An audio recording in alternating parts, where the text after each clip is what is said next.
বাগানে আমরা কত ধরনের গাছ নিয়ে আসি তার কিন্তু কোনো হিসাব থাকে না।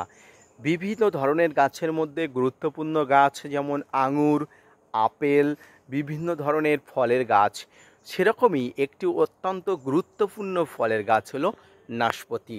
আজকের ভিডিওর আলোচনার বিষয়বস্তু হবে ছাদ বাগানে নাশপাতি গাছের পরিচর্যা। আপেলের মতো নাশপাতিও একটি পাহাড়ি অঞ্চলের গাছ। এই গাছের পরিচর্যা, এই গাছের দেখভাল, এই গাছের খাবার প্রয়োগ সব কিছু কিন্তু আপেল গাছের মতো। এবং আপনারা যদি একটু আপেল গাছ নিয়ে নাড়াচাড়া করেন তাহলে বুঝতে পারবেন আপেল গাছের পাতার সঙ্গে নাশপাতি গাছের পাতার অনেক সিমিলার আছে। তো আজকের ভিডিওর আলোচনার বিষয়বস্তু হবে ছাদ বাগানে সেপ্টেম্বর মাসের শেষ পর্যায়ে এসে আপনার কাছে থাকা নাশপাতি গাছগুলোকে কিভাবে বৃদ্ধি করবেন, কিভাবে পরিচর্যা করে গাছগুলোকে বাড়াবেন। আসুন তাই নিয়ে থাকছে আজকের বিস্তারিত আলোচনা, না স্কিপ করে কন্টিনিউ করুন।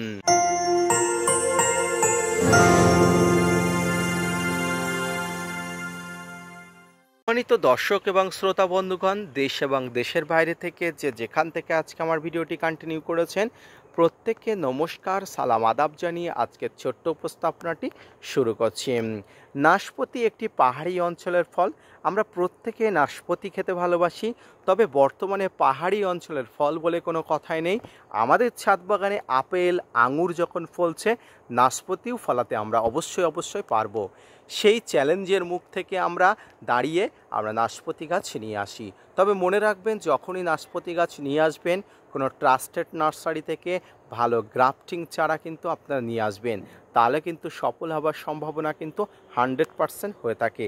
তবে এক্ষেত্রে একটা কথা বলে রাখি, নাশপাতি গাছের গ্রোথ খুবই স্লো। মানে আপনার ছাদ বাগানে যে সমস্ত গাছ আছে সেই সমস্ত গাছের যে বৃদ্ধি তার 100 ভাগের 1 ভাগ কিন্তু বৃদ্ধি হয় নাশপাতি গাছ। এই গাছটির বয়স আপনারা আন্দাজ করুন তো কত বছর হতে পারে। আন্দাজ হয়তো করতে পারবে না, তবে আমি আপনাদের বলে দিচ্ছি এই গাছটির বয়স কিন্তু 3 বছর। ছাদ বাগানে একটি 3 বছর বয়সী নাশপাতি গাছের বৃদ্ধি দেখুন একদম কিন্তু অল্প, অর্থাৎ এই গাছের গ্রোথ কিন্তু একদম স্লোভাবে হয়।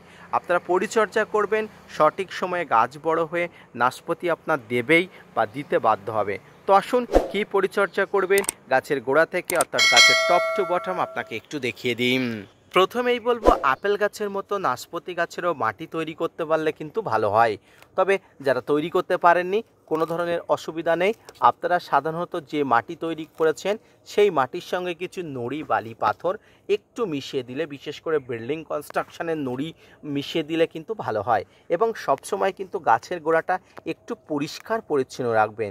যদিও বর্ষাকাল ছিল, বর্ষার সময় প্রত্যেক ছাদ বাগানের গাছের গোড়াটা কিন্তু একটু নোংরা হয়ে গেছে, অর্থাৎ এই সমস্ত লতা পাতার পরিমাণ বেড়ে গেছে। পরিষ্কার পরিচ্ছন্ন করবেন এবং পরিষ্কার পরিচ্ছন্ন করে এই সেপ্টেম্বর মাসে আপনি নাশপাতি গাছের গোড়াতে একটা মিশ্র খাবার দিয়ে দেবেন। এই মিশ্র খাবারের মধ্যে ছাদ বাগানের জন্য তৈরি যে মিশ্র খাবারটি থাকে সেই খাবারটি দিয়ে দেবেন, কোনো ধরনের কোনো অসুবিধা নেই।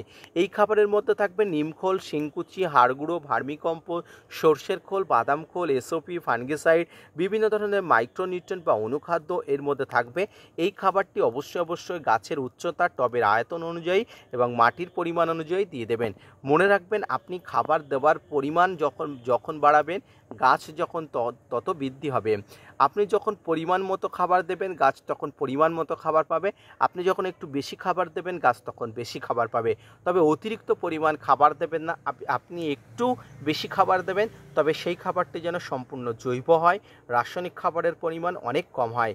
এবার খাবার দেওয়ার সময় টবের মাটি যেমন করে খুশিয়ে নেন আর 5টা গাছের মতো, তেমনভাবে খুশিয়ে নেবেন এবং খুশিয়ে নেওয়ার পরে অবশ্যই খাবার দিয়ে জলের ছিটা দিয়ে দেবেন। এরপরে দেখবেন পরবর্তী 2.5-3 মাস আপনার আর কোনো চিন্তা করতে হবে না। ছাদ বাগানে নাশপাতি গাছ ধীরে ধীরে কিন্তু বৃদ্ধি হয়। যদিও একটা স্লো রিলিজ গাছ, এই গাছটি ধীরে ধীরে কিন্তু বৃদ্ধি হয়। এবারে আপনাকে যেটা বলবো সেটা হলো গাছের উপরের দিকে। মনে রাখবেন, নাশপাতি গাছ যেমন ধীরে ধীরে বৃদ্ধি হয়, গাছের কিন্তু নানা ধরনের সমস্যাও দেখা যায়। এই সমস্যার মধ্যে অন্যতম সমস্যা হলো গাছের পাতাতে নানা ধরনের সমস্যা। দেখুন, এখানে শীত পড়তে না পড়তে যে সমস্যাটার কথা আমরা আপনাদের সঙ্গে সবচেয়ে বেশি করে বলবো, গাছের পাতাতে এই ধরনের কিন্তু ময়লা নোংরার একটা আস্তরণ পড়তে শুরু করবে। এতে গাছের গ্রোথ কিন্তু বন্ধ হয়ে যায়। মনে রাখবেন, এই ধরনের সমস্যা কিন্তু গাছে হতে দেবেনই না। এই ধরনের সমস্যাটি কেন হয়? এই সমস্যা হয় আশেপাশের কিন্তু ময়লা নোংরা কিন্তু গাছের পাতার উপরে এসে জমা হয়। এই ময়লা নোংরা যাতে গাছের পাতাতে জমতে না পারে, তার জন্য কিন্তু আপনি যেটা করবেন সেটা হলো গাছের পাতাতে পরিষ্কার কলের ঠান্ডা জল প্রতিদিন এসে স্প্রে করবেন। কারণ এই যে পরিষ্কার ঠান্ডা কলের জল ফোর্স দিয়ে গাছের পাতাতে দেবেন, এখানে ময়লা নোংরার আস্তরণ কিন্তু জমতে পারবে না। এতে কিন্তু গাছ সুস্থ স্বাভাবিক থাকবে। গাছের পাতা সবুজ থাকলে খাবার উৎপাদন বেড়ে যায়। খাবার উৎপাদন বাড়লে গাছ কিন্তু বৃদ্ধি হতে অনেক অংশে সহায়তা হয়। এবার আছে গাছের আরও যে সমস্ত সমস্যা, যেমন পাতা কুঁকড়ে যাওয়ার সমস্যা, গাছের সাদামাছির আক্রমণ, গাছে বিভিন্ন ল্যাদা পোকার আক্রমণ, এই ধরনের পাতা নষ্টকারী পোকার আক্রমণ হয়ে থাকে। এই ধরনের সমস্যা হলে আপনি অবশ্যই ফাঙ্গিসাইডও প্রয়োগ করবেন। তবে ফাঙ্গিসাইডের মধ্যে আপনি ব্লাইটক্স এবং অ্যামিস্টার টপ ফাঙ্গিসাইডটি কিন্তু সবচেয়ে ভালো কাজ দেবে।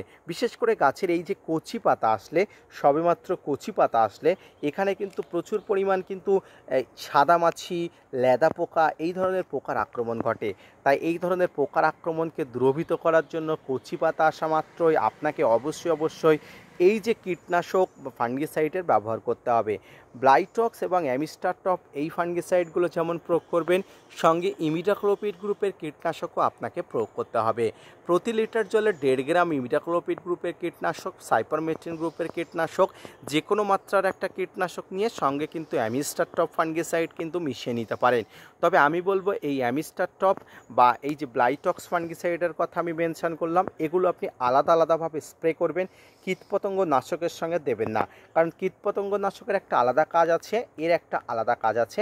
তাই এগুলোর আলাদাভাবে কার্যকর ক্ষমতা করার জন্য আপনি আলাদাভাবে দেবেন। কারণ একটির সঙ্গে আরেকটি মেনশান করে দিলে কিন্তু অবশ্যই দুটি একসঙ্গে কাজ করতে অসুবিধা বোধ করে। তাই অবশ্যই 24 থেকে 48 ঘন্টা বাড়িয়ে দেবেন।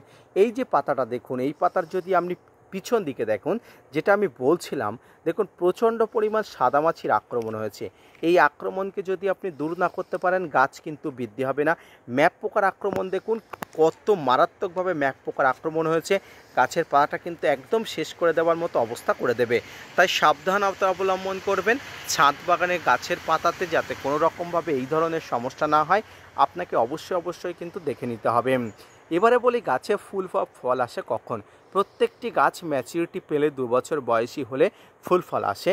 তবে মনে রাখবেন, প্রথমেই আমি বলেছি এই গাছটি একদম স্লো রিলিজ। তাই স্লো রিলিজ গাছ ধীরে কিন্তু বৃদ্ধি হয়। 2 বছর বয়স হলেই যে গাছে ফুল আসবে এমনটি নয়। গাছকে আগে স্বাস্থ্যবান হৃষ্টপুষ্ট করে তুলবেন, তারপরে কিন্তু গাছে ফুল নেওয়ার চিন্তাভাবনা করবেন। নাশপাতি গাছ আর 5টা গাছের থেকে সম্পূর্ণ আলাদা। পাহাড়ি অঞ্চলের গাছ, তাই গাছের গোড়াতে যাতে কোনোভাবে জল না জমে তার জন্য কিন্তু গাছের গোড়াতে একটু পাথুরে করবেন। যেমনভাবে আমি আপেল গাছের মাটিটা তৈরি করেছি বা আপেল গাছের গোড়াটা তৈরি করেছি, তার জন্য কিন্তু আপনি আগে থেকে না তৈরি করতে পারলে গাছের গোড়াতে নুড়ি এনে আপনি দিয়ে দেবেন, যাতে জল দিলে জলটা খুব সহজে বাইরে নিষ্কাশন হয়ে যায়। প্রতি 2.5 থেকে 3 মাস অন্তর যে খাবার দিচ্ছেন সেই খাবার দেবেন। এবং পারিপার্শ্বিকভাবে আপনি যে বাইরে থেকে কীটপতঙ্গনাশক ফাঙ্গিসাইড স্প্রে করছেন, এটা স্প্রে করলে ব্যাস, আর কিছু করার দরকার নেই। এই গাছগুলোকে পরিচর্যা করলে দেখবেন একটা সময় আপনার ছাদ বাগানে আপনিও নাশপাতি ফল ফলাতে পেরেছেন। আজকের ভিডিওটি এই পর্যন্ত। দেখা হচ্ছে পরবর্তীতে নতুন কোনো ভিডিও নিয়ে, নতুন কোনো তথ্য নিয়ে। ততক্ষণ সুস্থ থাকুন, ভালো থাকুন, ধন্যবাদ।